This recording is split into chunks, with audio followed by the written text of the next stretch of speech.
ਅਸੀਂ ਕੁਝ ਦਿਨ ਪਹਿਲਾਂ GST ਦੇ ਬਾਰੇ ਵਿੱਚ ਇੱਕ ਇੰਟਰਵਿਊ ਲਈ ਸੀ CA ਸੋਮਕਾਂਤ ਸਰ ਜੀ ਦੀ, ਜੋ ਕਿ ਸਾਡੇ ਵਪਾਰੀ ਵੀਰਾਂ ਨੂੰ ਬਹੁਤ ਪਸੰਦ ਆਈ। ਇਸ ਲਈ ਅਸੀਂ ਦੁਬਾਰਾ CA ਸੋਮਕਾਂਤ ਸਰ ਜੀ ਕੋਲ ਆਏ ਹਾਂ ਤਾਂ ਜੋ ਉਹਨਾਂ ਦੀ GST ਦੇ ਵਿੱਚ ਕੋਈ ਜੋ ਕੰਪੋਜੀਸ਼ਨ ਹੈ ਉਸ ਦੇ ਬਾਰੇ ਵਿੱਚ ਇੱਕ ਜਾਣਕਾਰੀ, ਇੱਕ ਛੋਟੀ ਜਿਹੀ ਇੰਟਰਵਿਊ ਲੈ ਕੇ ਅਸੀਂ ਆਪਣੇ ਵਪਾਰੀ ਵੀਰਾਂ ਤੱਕ ਪਹੁੰਚਾ ਸਕੀਏ। CA ਸੋਮਕਾਂਤ ਸਰ ਜੀ, ਜੋ ਕਿ ਸੋਮਕਾਂਤ ਸਰ ਐਸੋਸੀਏਟ ਦੇ ਮੈਨੇਜਿੰਗ ਪਾਰਟਨਰ ਨੇ। ਸੋਮਕਾਂਤ ਸਰ ਐਸੋਸੀਏਟ ਇੱਕ CA ਫਰਮ ਹੈ ਜੋ ਪਿਛਲੇ ਕਾਫੀ ਸਮੇਂ ਤੋਂ ਵਪਾਰੀ ਵੀਰਾਂ ਨੂੰ ਆਪਣੀਆਂ ਸੇਵਾਵਾਂ ਦੇ ਰਹੀ ਹੈ। ਹੁਣ ਅਸੀਂ CA ਸੋਮਕਾਂਤ ਸਰ ਜੀ ਨੂੰ ਕਹਾਂਗੇ ਕਿ ਉਹ ਸਾਨੂੰ ਕੰਪੋਜੀਸ਼ਨ ਬਾਰੇ ਵਿੱਚ ਬਰੀਫ ਵੀ ਜਾਣਕਾਰੀ ਦੇਣ ਕਿ ਕੰਪੋਜੀਸ਼ਨ ਕੀ ਹੈ, ਇਹ ਕਿਹੜੇ ਵਪਾਰੀ ਇਸ ਦੇ ਵਿੱਚ ਆਉਂਦੇ ਹਨ, ਕਿਹੜੇ ਨਹੀਂ ਆਉਂਦੇ, ਇਸ ਕੀ ਰੇਟਸ ਹਨ। CA ਸੋਮਕਾਂਤ ਸਰ ਜੀ। ਪਰਮਿੰਦਰ ਜੀ, ਮੈਂ ਤੁਹਾਡਾ ਸ਼ੁਕਰੀਆ ਅਦਾ ਕਰਦਾ ਹਾਂ ਕਿ ਤੁਸੀਂ ਮੈਨੂੰ ਦੂਸਰੀ ਵਾਰੀ ਮੌਕਾ ਦਿੱਤਾ ਹੈ ਨਾਭਾ ਤੇ ਉਹਦੇ ਸਰਾਊਂਡਿੰਗ ਏਰੀਆਜ਼ ਦੇ ਵਪਾਰੀ ਵੀਰਾਂ ਦੀ ਮਦਦ ਕਰਨ ਦਾ। GST ਦੇ ਵਿੱਚ ਗਵਰਨਮੈਂਟ ਆਫ ਇੰਡੀਆ ਨੇ, ਮੈਂ ਪਹਿਲਾਂ ਵੀ ਕਿਹਾ ਸੀ ਕਿ ਵਪਾਰੀ ਵਰਗ ਨੂੰ ਦੋ ਹਿੱਸਿਆਂ 'ਚ ਵੰਡਿਆ ਹੈ। ਛੋਟੇ ਵਪਾਰੀ ਜਿਨ੍ਹਾਂ ਦੀ ਟਰਨਓਵਰ 20 ਲੱਖ ਤੋਂ ਨੀਚੇ ਹੈ, ਦੂਸਰੇ ਛੋਟੇ ਵਪਾਰੀ ਉਹ ਜਿਨ੍ਹਾਂ ਦੀ ਟਰਨਓਵਰ 75 ਲੱਖ ਤੱਕ ਹੈ।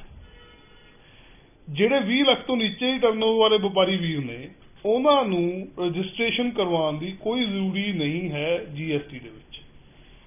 ਔਨ ਦੀ ਅਦਰ ਐਂਡ, ਜਿਹੜੇ ਵਪਾਰੀ ਜਿਨ੍ਹਾਂ ਦੀ ਟਰਨਓਵਰ 75 ਲੱਖ ਤੱਕ ਹੈ, ਉਹਨਾਂ ਵਾਸਤੇ ਸਰਕਾਰ ਨੇ ਇੱਕ ਸਕੀਮ ਦਿੱਤੀ ਹੈ, section 10 of the CGST act, that is called composition scheme. Composition scheme ਦੇ ਵਿੱਚ ਸਰਕਾਰ ਨੇ ਉਹ ਛੋਟੇ ਵਪਾਰੀ ਵੀਰਾਂ ਨੂੰ ਕੁਝ ਰਿਲੀਫ ਦੇਣ ਦੀ ਕੋਸ਼ਿਸ਼ ਕੀਤੀ ਹੈ। ਅੱਜ ਆਪਾਂ ਕੰਪੋਜੀਸ਼ਨ ਸਕੀਮ ਨੂੰ ਡਿਸਕਸ ਕਰਦੇ ਹਾਂ। ਸਭ ਤੋਂ ਪਹਿਲਾਂ ਮੈਂ ਇਹ ਡਿਸਕਸ ਕਰਨਾ ਚਾਹਾਂਗਾ ਉਹ ਕਿਹੜੇ ਵਪਾਰੀ ਹਨ ਜੋ ਕੰਪੋਜੀਸ਼ਨ ਸਕੀਮ ਦਾ ਲਾਭ ਨਹੀਂ ਲੈ ਸਕਦੇ। ਇਹਨਾਂ ਦੇ ਵਿੱਚ ਸਭ ਤੋਂ ਪਹਿਲਾਂ ਆਉਣਗੇ ਕੈਜੂਅਲ ਟ੍ਰੇਡਰਸ। ਕੈਜੂਅਲ ਟ੍ਰੇਡਰ ਉਹ ਨੇ ਜਿਹੜਾ ਕਿਤੇ ਜਾ ਕੇ ਕੁਝ ਸਮੇਂ ਵਾਸਤੇ ਵਪਾਰ ਕਰਦੇ ਨੇ, ਜਿੱਦਾਂ ਕੋਈ ਮੇਲੇ ਲਗਾਉਂਦੇ ਨੇ ਜਾਂ ਹੋਰ ਕੋਈ ਐਗਜ਼ੀਬਿਸ਼ਨਸ ਕਰਦੇ ਨੇ, ਉਹ ਇਹਨਾਂ ਦੀ ਕੰਪੋਜੀਸ਼ਨ ਸਕੀਮ ਦਾ ਲਾਭ ਨਹੀਂ ਲੈ ਸਕਦੇ। ਦੂਸਰੇ ਵਪਾਰੀ ਉਹ ਨੇ ਓਬਵੀਅਸਲੀ ਜਿਨ੍ਹਾਂ ਦੀ ਟਰਨਓਵਰ 75 ਲੱਖ ਤੋਂ ਉੱਪਰ ਹੈਗੀ ਹੈ, ਉਹ ਇਹਦੇ 'ਚ ਨਹੀਂ ਜਾ ਸਕਦੇ। ਤੀਜੇ ਵਪਾਰੀ ਉਹ ਨੇ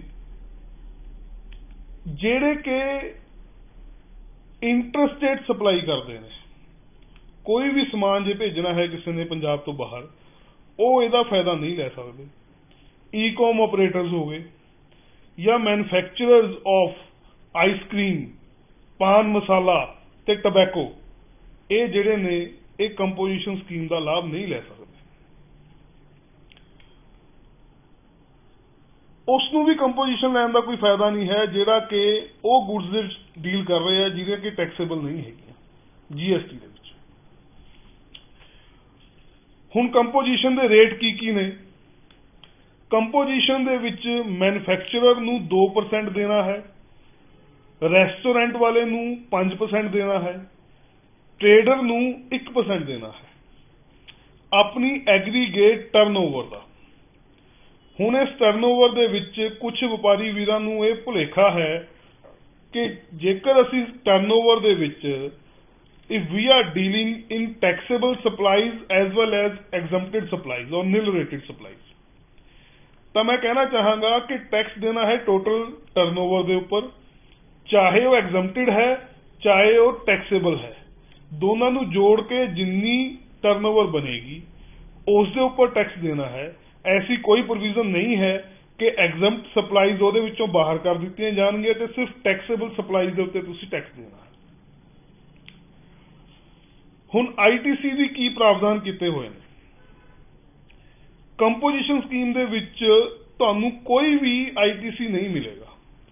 ਤੁਸੀਂ ਗੁਡਸ ਪਰਚੇਜ਼ ਕੀਤੀਆਂ, ਉਹਦੇ ਉੱਪਰ ਟੈਕਸ ਦਿੱਤਾ, ਡੈਫੀਨੇਟਲੀ ਉਹ ਜਿੰਨਾ ਵੀ ਟੈਕਸ ਦਿੱਤਾ ਉਹ ਟੈਕਸ ਤੁਹਾਡੀ ਕਾਸਟ ਦਾ ਪਾਰਟ ਬਣ ਜਾਏਗਾ।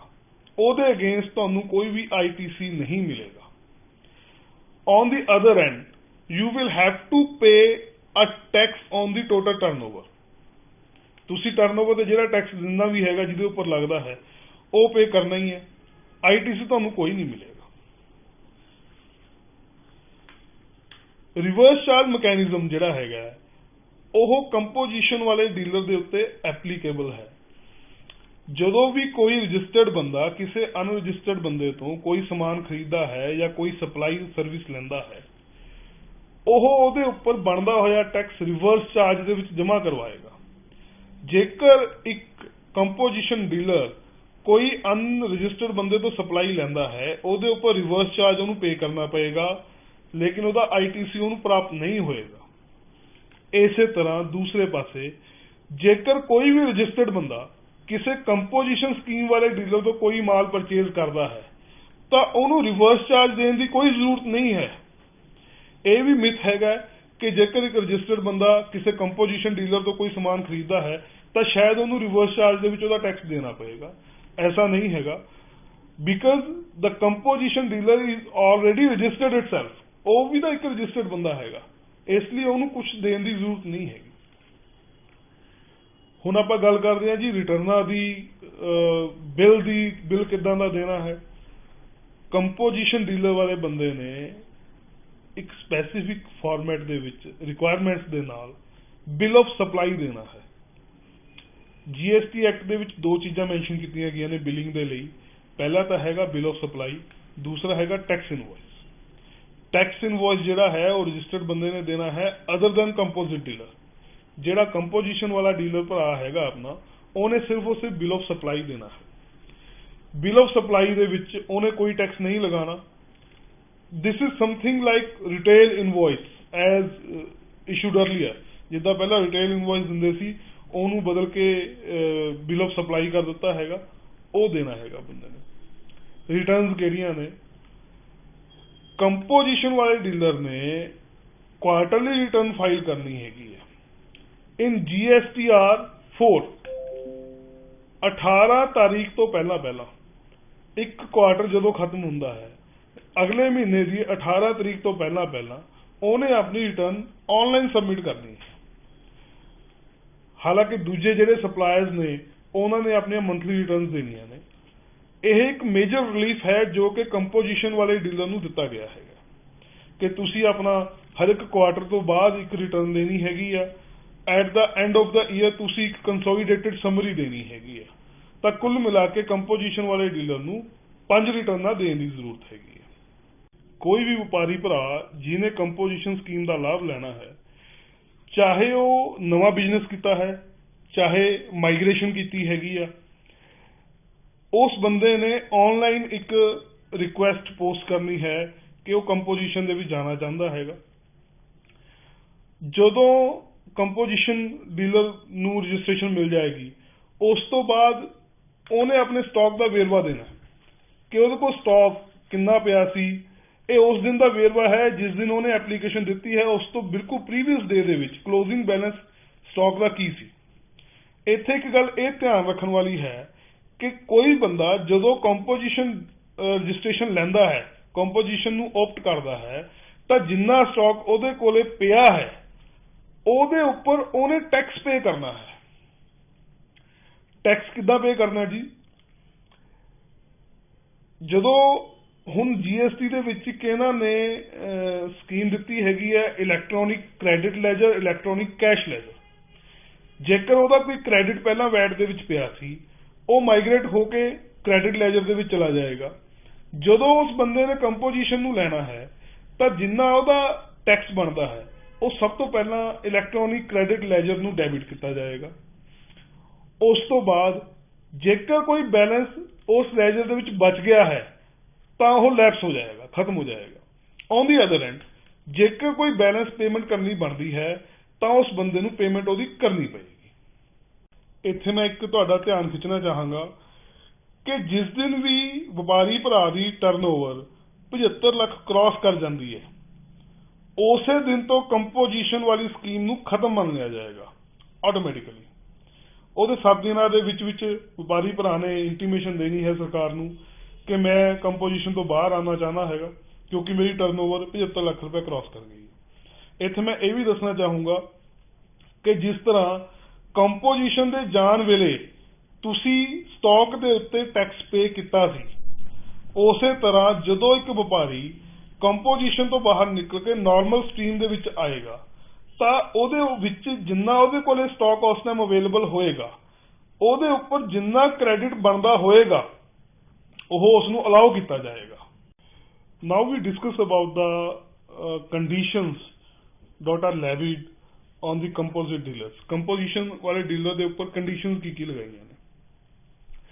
ਪਹਿਲੀ ਕੰਡੀਸ਼ਨ ਤਾਂ ਇਹ ਹੈ ਜੀ ਕਿ ਕੰਪੋਜੀਸ਼ਨ ਵਾਲਾ ਡੀਲਰ ਜੋ ਹੈ ਉਹ ਟੈਕਸ ਕਲੈਕਟ ਨਹੀਂ ਕਰ ਸਕਦਾ, ਕਿਉਂਕਿ ਉਹਨੇ ਬਿਲ ਆਫ ਸਪਲਾਈ ਦੇਣਾ ਹੈ। ਬਿਲ ਆਫ ਸਪਲਾਈ ਦੇ ਉੱਪਰ ਉਹ ਟੈਕਸ ਕਲੈਕਟ ਨਹੀਂ ਕਰ ਸਕਦਾ। ਦੂਸਰਾ ਇੱਕ ਸਪੈਸੀਫਿਕ ਕੰਡੀਸ਼ਨ ਲਗਾਈ ਹੈ ਸਰਕਾਰ ਨੇ, ਉਹਨੇ ਆਪਣੇ ਬਿਲ ਆਫ ਸਪਲਾਈ ਦੇ ਉੱਪਰ ਸਪੈਸੀਫਿਕਲੀ ਮੈਂਸ਼ਨ ਕਰਨਾ ਹੈ ਕਿ composition taxable person not eligible to collect tax on supplies। ਇਹ ਪਹਿਲੀ ਕੰਡੀਸ਼ਨ ਹੈ ਜੋ ਕਿ ਬਿਲ ਆਫ ਸਪਲਾਈ ਦੇ ਉੱਪਰ ਮੈਂਸ਼ਨ ਕਰਨੀ ਹੈ। ਇਹਦੇ ਨਾਲ ਇੱਕ ਕੰਡੀਸ਼ਨ ਇਹ ਵੀ ਹੈ ਕਿ ਜਿੱਥੇ ਤੁਹਾਡੀ ਦੁਕਾਨ ਹੈ, ਜਿੱਥੇ ਤੁਸੀਂ ਕੰਮ ਕਰਦੇ ਹੋ, ਉੱਥੇ ਤੁਸੀਂ ਆਪਣੇ ਬੋਰਡ ਦੇ ਨਾਲ ਨੀਚੇ ਲਿਖਣਾ ਹੈ ਕਿ ਕੰਪੋਜੀਸ਼ਨ ਟੈਕਸੇਬਲ ਪਰਸਨ, ਤਾਂ ਕਿ ਸਾਹਮਣੇ ਵਾਲੇ ਬੰਦੇ ਨੂੰ ਪਤਾ ਲੱਗ ਜਾਏ ਕਿ ਇਸ ਵਪਾਰੀ ਭਰਾ ਨੇ ਕੰਪੋਜੀਸ਼ਨ ਸਕੀਮ ਨੂੰ ਆਪਟ ਕੀਤਾ ਹੈ। ਹੁਣ ਮੈਂ ਇਸ ਦੇ ਨਾਲ ਹੀ ਵਪਾਰੀ ਵੀਰਾਂ ਦਾ ਧਿਆਨ ਖਿੱਚਣਾ ਚਾਹੂੰਗਾ ਕੁਝ ਉਹ ਗੱਲਾਂ ਦੇ ਲਈ ਜੋ ਕੰਪੋਜੀਸ਼ਨ ਦੇ ਵਿੱਚ ਜ਼ਰੂਰੀ ਨੇ, ਜਾਂ ਕੁਝ ਭੁਲੇਖੇ ਜਿਹੜੇ ਵਪਾਰੀ ਵੀਰਾਂ ਨੂੰ ਹੈਗੇ ਨੇ। ਪਹਿਲਾ ਤਾਂ ਇਹ ਹੈ ਕਿ ਜੀ ਤੁਸੀਂ ਐਗਰੀਗੇਟ ਟਰਨਓਵਰ ਦੇ ਉੱਤੇ ਟੈਕਸ ਦੇਣਾ ਹੈ, ਚਾਹੇ ਉਹ ਐਗਜ਼ੈਂਪਟਡ ਨੇ ਚਾਹੇ ਉਹ ਟੈਕਸੇਬਲ ਨੇ। ਟੋਟਲ ਟਰਨਓਵਰ ਜਿੰਨੀ ਤੁਹਾਡੀ ਬਣੇਗੀ ਉਹਦੇ ਉੱਪਰ ਤੁਸੀਂ ਬਣਦਾ ਹੋਇਆ ਟੈਕਸ ਦੇਣਾ ਹੈ। ਦੂਸਰਾ ਇਹ ਹੈ ਕਿ ਇੱਕ ਕੰਪੋਜੀਸ਼ਨ ਵਾਲਾ ਜੋ ਬੰਦਾ ਹੈ ਉਹ ਇੰਟਰਸਟੇਟ ਸੇਲ ਨਹੀਂ ਕਰ ਸਕਦਾ, ਹਾਲਾਂਕਿ ਉਹ ਪੰਜਾਬ ਤੋਂ ਬਾਹਰੋਂ ਮਾਲ ਖਰੀਦ ਸਕਦਾ। ਸਰਕਾਰ ਨੇ ਰਿਸਟ੍ਰਿਕਸ਼ਨ ਲਗਾਈ ਹੈ ਕਿ ਤੁਸੀਂ ਜੇਕਰ ਪੰਜਾਬ ਤੋਂ ਬਾਹਰ ਮਾਲ ਭੇਜਣਾ ਹੈ ਤਾਂ ਤੁਸੀਂ ਨਾਰਮਲ ਸਟਰੀਮ ਦੇ ਵਿੱਚ ਹੋਣੇ ਚਾਹੀਦੇ ਹੋ। ਕੰਪੋਜੀਸ਼ਨ ਵਾਲੇ ਨੂੰ ਉਹ ਅਵੇਲੇਬਲ ਨਹੀਂ ਹੈ ਬੈਨੀਫਿਟ। ਇਸ ਤੋਂ ਨੈਕਸਟ ਹੈ ਜੀ ਰਿਵਰਸ ਚਾਰਜ ਮਕੈਨਿਜ਼ਮ ਜਿਹੜਾ ਹੈਗਾ ਉਹ ਕੰਪੋਜੀਸ਼ਨ ਵਾਲੇ ਡੀਲਰ ਦੇ ਉੱਪਰ ਐਪਲੀਕੇਬਲ ਹੈ। ਜੇਕਰ ਕੰਪੋਜੀਸ਼ਨ ਡੀਲਰ ਕਿਸੇ ਅਨਰਜਿਸਟਰਡ ਬੰਦੇ ਤੋਂ ਕੋਈ ਮਾਲ ਖਰੀਦਦਾ ਹੈ, ਉਹ ਉਹਦੇ ਉੱਪਰ ਰਿਵਰਸ ਚਾਰਜ ਦੇ ਵਿੱਚ ਬਣਦਾ ਹੋਇਆ ਟੈਕਸ ਜਮ੍ਹਾਂ ਕਰਾਏਗਾ। ਹਾਲਾਂਕਿ CBEC ਦੇ ਵੈਬਸਾਈਟ ਦੇ ਅਨੁਸਾਰ ਜੋ ਫ੍ਰੀਕੁਐਂਟਲੀ ਆਸਕਡ ਕੁਐਸਚਨਸ ਹੈਗੇ ਨੇ, ਉਹਨਾਂ ਦੇ ਵਿੱਚ ਸਰਕਾਰ ਨੇ ਕਲੀਅਰ ਕੀਤਾ ਹੈ ਕਿ ਜੇਕਰ ਕਿਸੇ ਵੀ ਰਜਿਸਟਰਡ ਬੰਦੇ ਵਾਸਤੇ ਇਹ ਸਪਲਾਈਜ਼ 5000 ਤੋਂ ਨੀਚੇ ਨੇ ਤਾਂ ਉਹਨਾਂ ਨੂੰ ਰਿਵਰਸ ਚਾਰਜ ਦੇ ਵਿੱਚ ਟੈਕਸ ਪੇ ਕਰਨਾ ਜ਼ਰੂਰੀ ਨਹੀਂ ਹੈ। ਮੈਂ ਇੱਥੇ ਕਲੀਅਰ ਕਰਨਾ ਚਾਹਾਂਗਾ ਕਿ ਇਹ 5000 ਦੀ ਜੋ ਐਗਜ਼ੈਂਪਸ਼ਨ ਹੈਗੀ ਹੈ ਇਹ ਪਰ ਰਜਿਸਟਰਡ ਪਰਸਨ ਹੈ, ਅਨਰਜਿਸਟਰਡ ਪਰਸਨ ਦੇ ਲਈ ਨਹੀਂ ਹੈ। ਇਸ ਤੋਂ ਬਾਅਦ ਮੈਂ ਤੁਹਾਨੂੰ ਇੱਕ ਚੀਜ਼ ਹੋਰ ਦੱਸਣੀ ਚਾਹਾਂਗਾ ਕਿ ਕੰਪੋਜੀਸ਼ਨ ਡੀਲਰ ਜੋ ਹੈ ਉਹ ਸਪੈਸ਼ਲ ਇਕਨੋਮਿਕ ਜ਼ੋਨ ਵਾਲੇ ਕਿਸੇ ਵੀ ਬੰਦੇ ਨੂੰ ਸਪਲਾਈ ਨਹੀਂ ਦੇ ਸਕਦਾ, ਕਿਉਂਕਿ ਸਪੈਸ਼ਲ ਇਕਨੋਮਿਕ ਜ਼ੋਨ ਜਿਨ੍ਹਾਂ ਨੂੰ ਅਲੱਗ ਤੋਂ ਇੱਕ ਦਰਜਾ ਪ੍ਰਾਪਤ ਹੈ ਉਹਨਾਂ ਨੂੰ ਇੰਟਰਸਟੇਟ ਸਪਲਾਈ ਮੰਨਿਆ ਜਾਂਦਾ ਹੈ। ਜਦੋਂ ਤੁਸੀਂ ਕੰਪੋਜੀਸ਼ਨ ਸਕੀਮ ਨੂੰ ਆਪਟ ਕਰਦੇ ਹੋ ਤੁਹਾਨੂੰ ਆਪਣੇ ਸਟਾਕ ਦੇ ਉੱਤੇ ਟੈਕਸ ਪੇ ਕਰਨਾ ਪਏਗਾ। ਔਨ ਦੀ ਅਦਰ ਐਂਡ ਜੇਕਰ ਤੁਸੀਂ ਕੰਪੋਜੀਸ਼ਨ ਤੋਂ ਬਾਹਰ ਨਿਕਲ ਕੇ ਨਾਰਮਲ ਸਟਰੀਮ ਚ ਆਉਂਦੇ ਹੋ ਤਾਂ ਤੁਹਾਨੂੰ ਜਿੰਨਾ ਸਟਾਕ ਤੁਹਾਡੇ ਕੋਲ ਅਵੇਲੇਬਲ ਹੈ ਉਹਦਾ ਕ੍ਰੈਡਿਟ ਬਣਦੇ ਹੋਏ ਟੈਕਸ ਦਾ ਕ੍ਰੈਡਿਟ ਮਿਲੇਗਾ। ਇੱਕ ਚੀਜ਼ ਹੋਰ ਹੈ ਕਿ ਕੰਪੋਜੀਸ਼ਨ ਸਕੀਮ ਕਿਸੇ ਵੀ ਸਰਵਿਸ ਪ੍ਰੋਵਾਈਡਰ ਦੇ ਲਈ ਐਪਲੀਕੇਬਲ ਨਹੀਂ ਹੈ, ਅਵੇਲੇਬਲ ਨਹੀਂ ਹੈ ਅਦਰ ਦੈਨ ਰੈਸਟੋਰੈਂਟਸ। ਜੇਕਰ ਕੋਈ ਰੈਸਟੋਰੈਂਟ ਚਲਾਉਂਦਾ ਹੈ ਉਹ ਕੰਪੋਜੀਸ਼ਨ ਲੈ ਸਕਦਾ। ਉਸ ਤੋਂ ਬਿਨਾਂ ਕੋਈ ਵੀ service provider whether that person is a lawyer, advocate ਹੈ, ਕੋਈ CA ਹੈ, ਕੋਈ ਹੋਰ ਸਰਵਿਸ ਪ੍ਰੋਵਾਈਡਰ ਹੈ, ਉਹ ਕੰਪੋਜੀਸ਼ਨ ਸਕੀਮ ਦਾ ਫਾਇਦਾ ਨਹੀਂ ਲੈ ਸਕਦਾ। ਮੈਂ ਉਮੀਦ ਕਰਦਾ ਹਾਂ ਕਿ ਇਹ ਵੀਡੀਓ ਤੁਹਾਡੇ ਕੁਝ ਕੰਮ ਆਏਗੀ, ਤੁਹਾਨੂੰ ਕੁਝ ਨੌਲੇਜ ਦੇਣ ਦੇ ਕਾਬਿਲ ਬਣੇਗੀ। ਇਸ ਦੇ ਨਾਲ ਹੀ ਮੈਂ ਬਹੁਤ ਬਹੁਤ ਸ਼ੁਕਰੀਆ ਕਰਦਾ ਹਾਂ ਤੁਹਾਡਾ ਇਸ ਵੀਡੀਓ ਨੂੰ ਵਿਊ ਕਰਨ ਦਾ। ਨਾਲ ਇਹ ਰਿਕੁਐਸਟ ਵੀ ਕਰਦਾ ਹਾਂ ਕਿ ਜੇਕਰ ਇਹ ਵੀਡੀਓ ਤੁਹਾਨੂੰ ਅੱਛੀ ਲੱਗੀ ਹੋਵੇ ਤਾਂ ਜ਼ਿਆਦਾ ਤੋਂ ਜ਼ਿਆਦਾ ਸ਼ੇਅਰ ਕਰੋ ਤਾਂ ਕਿ ਕਿਸੇ ਵਪਾਰੀ ਭਰਾ ਦਾ ਜਿਹਨੂੰ ਇਸ ਬਾਰੇ ਪੂਰੀ ਨੌਲੇਜ ਨਹੀਂ ਹੈ ਉਹਦਾ ਫਾਇਦਾ ਹੋ ਸਕੇ। Thank you so much.